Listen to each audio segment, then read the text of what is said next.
The first flakes of Christmas Eve snow were melting on my windshield as I pulled onto the quiet, tree-lined street. A sense of unease, a cold premonition I couldn't shake, had compelled me to make the 3-hour drive unannounced. My daughter Maya hadn't answered my calls in 2 days, and her texts were brief, clipped, and unlike her. My son-in-law Marcus had assured me she was just under the weather, but a mother's instinct is a powerful, primal thing, and mine was screaming. Their house was ablaze with light, a perfect picture postcard of holiday cheer, a wreath on the door, candles in every window.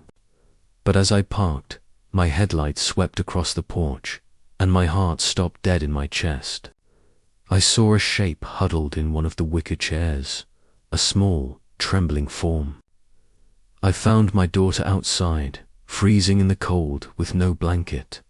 Her name is Maya, my beautiful, gentle Maya.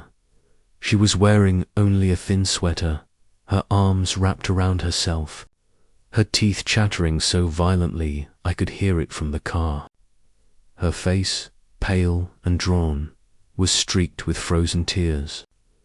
Inside, through the large bay window, I could see them. My son-in-law's family was laughing, drinking champagne by the fire. His father, Harold Thorne, a man who built his fortune on ruthless real estate deals, held his glass up for a toast.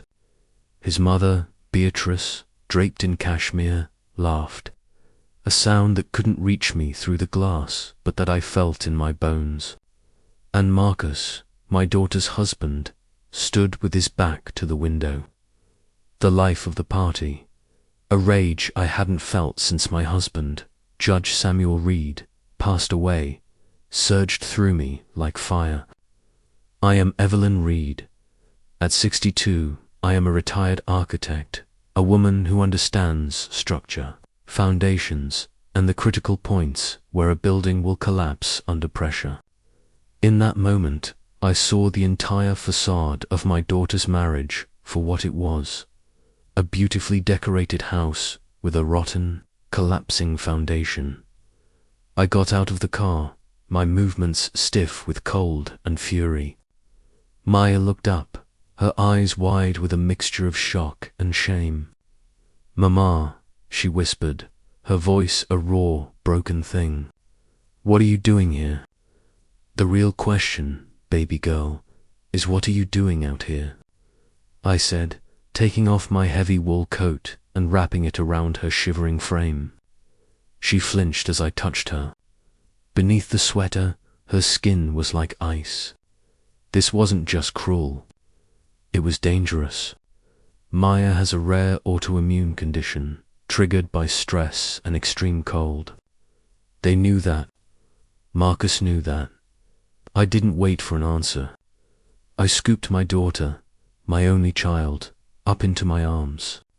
She weighed next to nothing. I burst in through the unlocked front door, holding her close. The sudden blast of cold air silencing the laughter and the music. Every head turned. The smiles on their faces curdled as they saw me, standing in their grand foyer. My coat wrapped around my freezing daughter. Marcus's face went from shock to anger. "Evelyn, what the hell is this?" "You should have called." "I did." "You didn't answer," I said, my voice dangerously low. "Your wife was outside." Beatrice, his mother, scoffed, a little champagne flute in her hand. "Oh, for heaven's sake." She was being dramatic. "We had a little disagreement, and she needed to cool off." Cool off. The temperature outside was well below freezing. I looked at their faces, mug, entitled, and utterly devoid of compassion. And I knew this was not a little disagreement. This was an execution, a slow, methodical breaking of my daughter's spirit.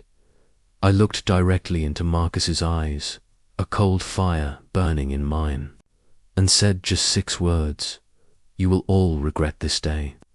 Then I turned and walked out, carrying my daughter away from the house of horrors she had called a home.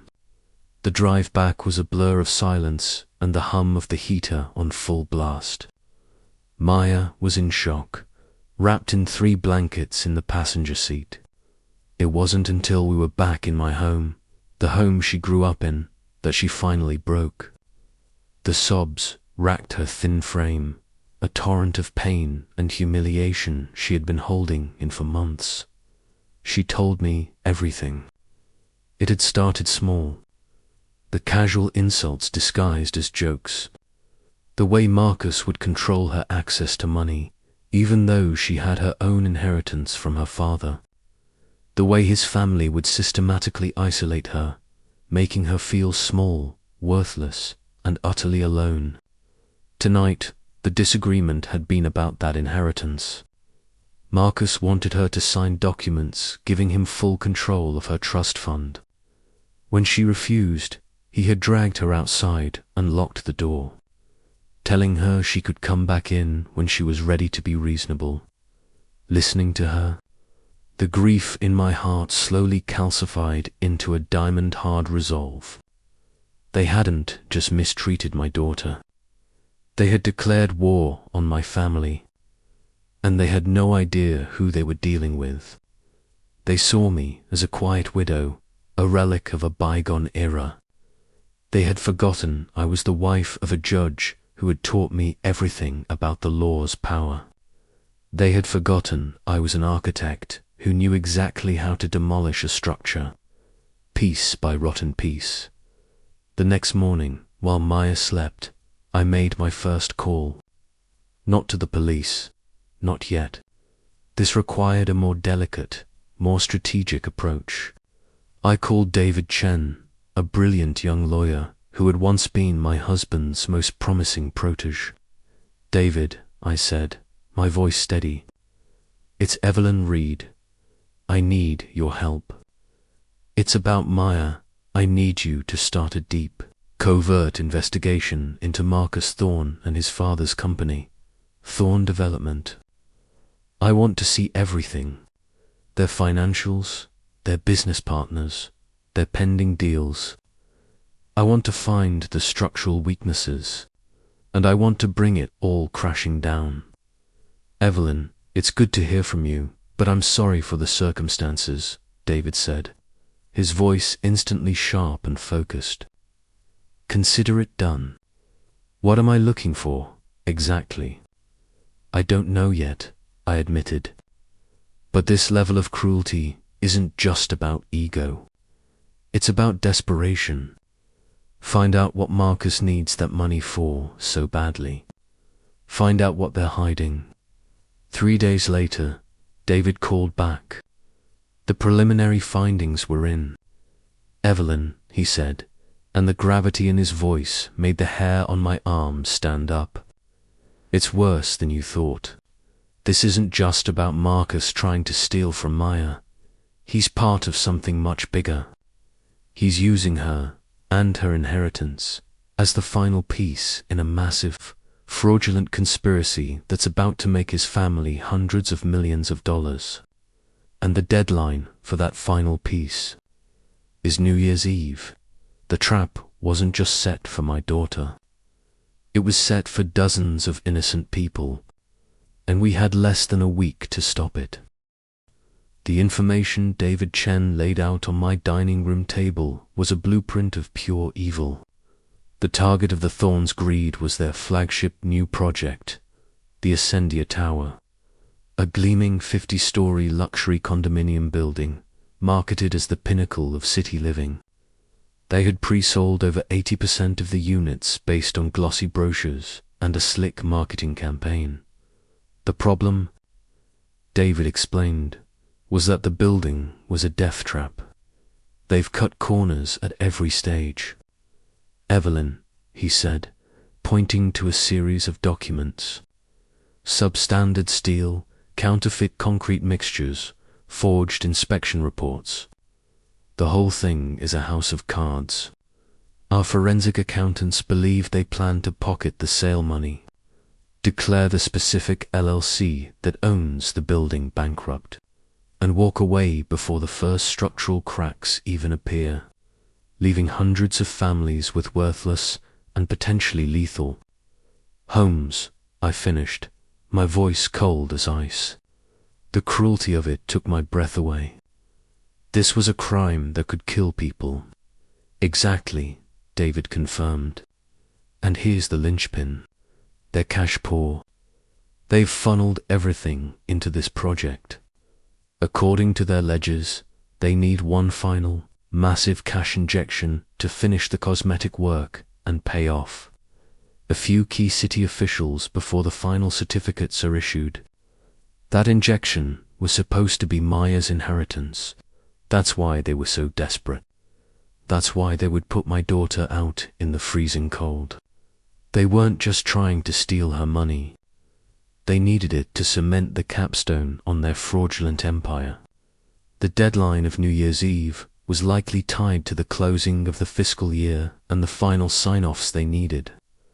Send me the architectural plans and the structural engineering reports, I said. The real ones and the forged ones.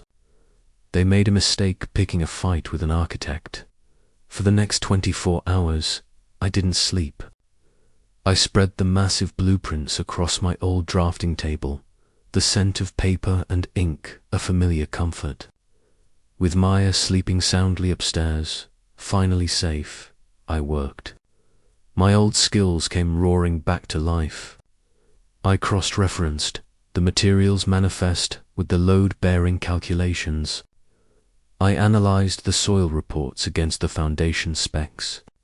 And I found it. It was a detail so technical, so deeply buried in the minutiae of the plans, only a professional would see it. They had used a fraudulent and cheaper type of post-tensioning cable system in the concrete slabs. On paper, it looked fine, but I knew that specific system had been banned in 3 states after a catastrophic garage collapse. Under stress, it wouldn't just crack. It would fail explosively. Ascendia Tower wasn't just a fraud. It was a time bomb. The next morning, Maya came downstairs, wrapped in a robe, looking more like herself than she had in a year. She watched me for a moment, my table covered in plans. "What is all this, Mama?"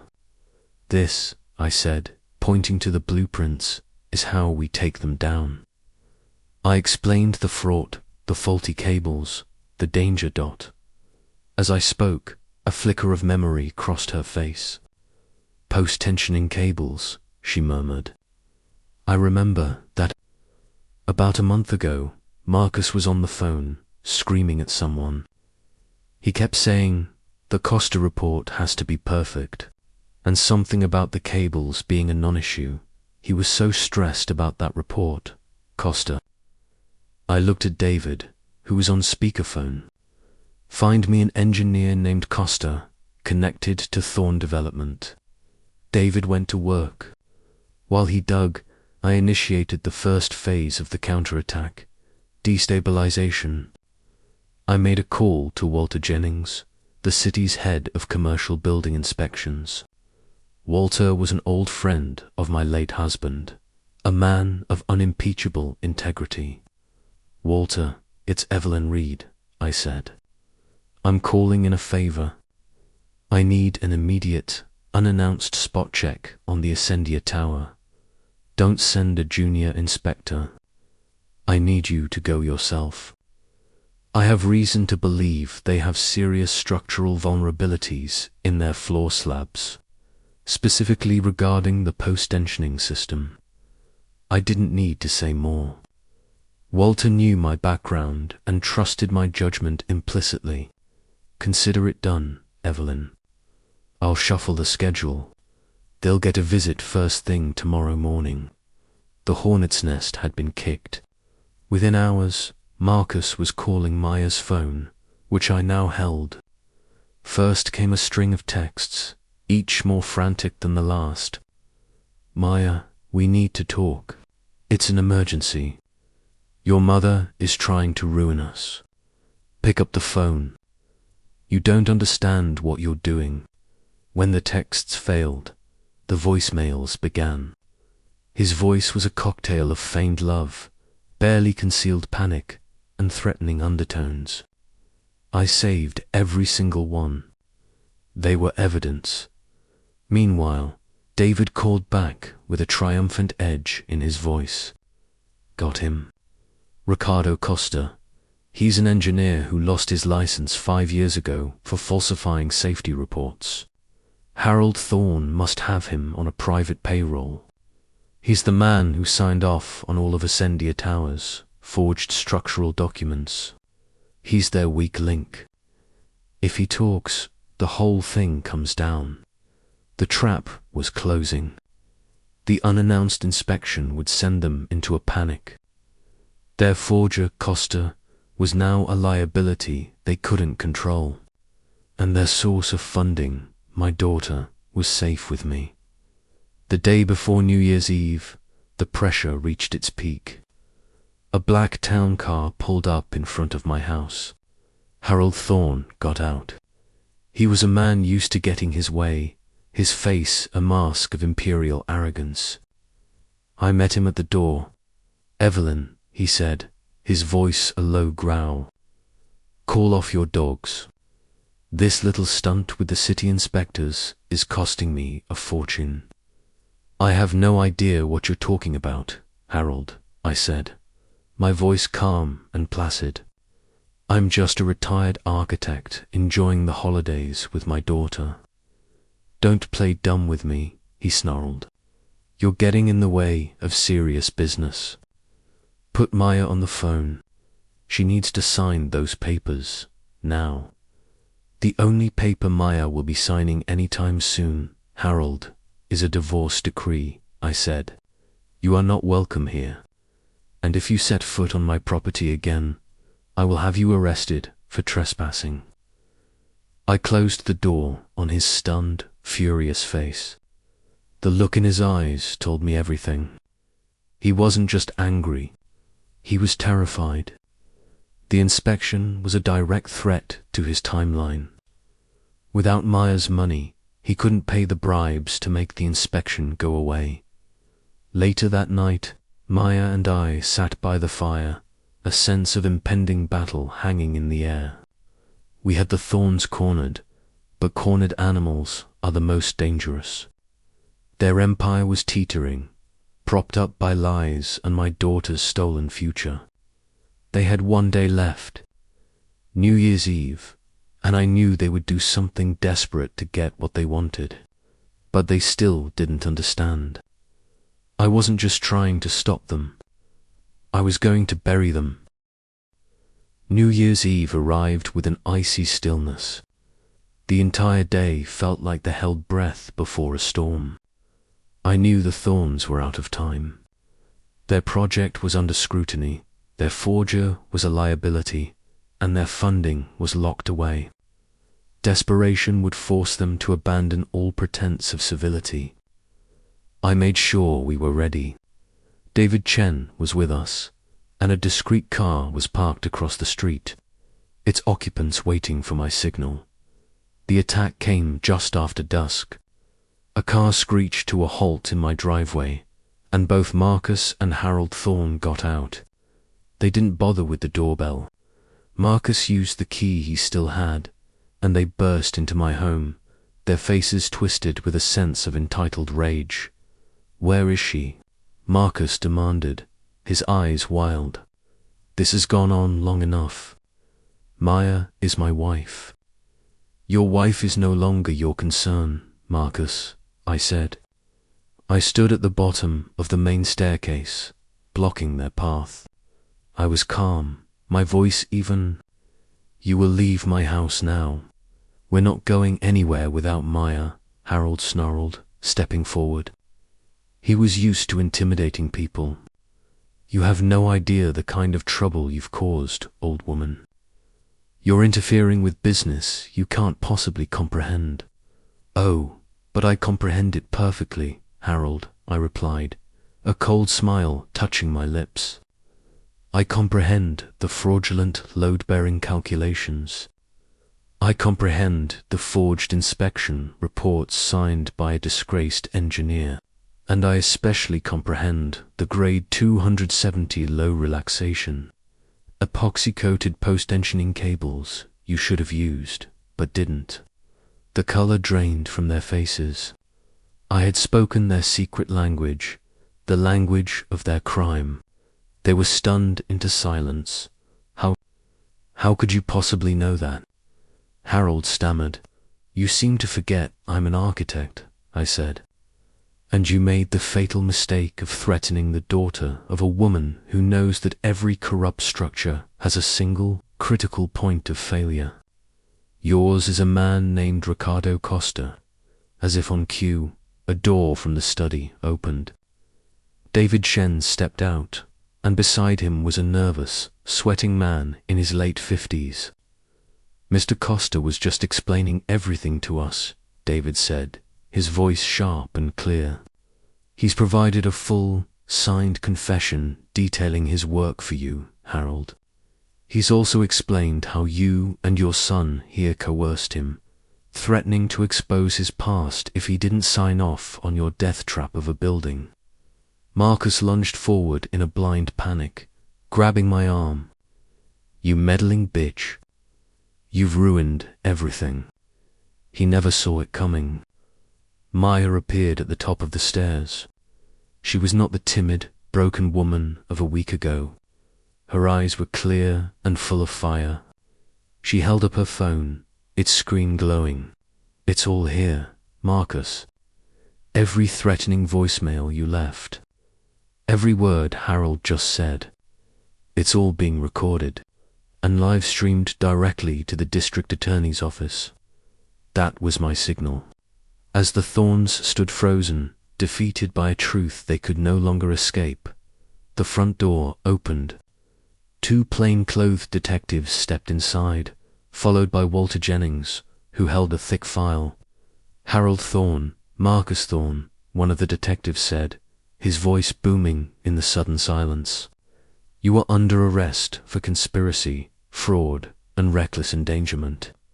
Walter stepped forward and slapped the file into Harold's chest. And this is the official order from my office, effective immediately. The Ascendia Tower project is shut down. The entire structure has been condemned. The fight went out of them completely. The arrogant patriarch and his cruel son seemed to shrink, becoming what they truly were, common criminals. As the detectives cuffed them, Marcus looked up at Maya, his face a mask of pathetic disbelief. Maya, please, he begged. Don't let them do this.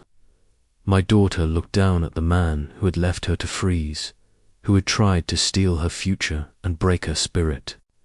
You should have given me a blanket, Marcus, she said. Her voice filled not with hatred, but with a calm, absolute finality.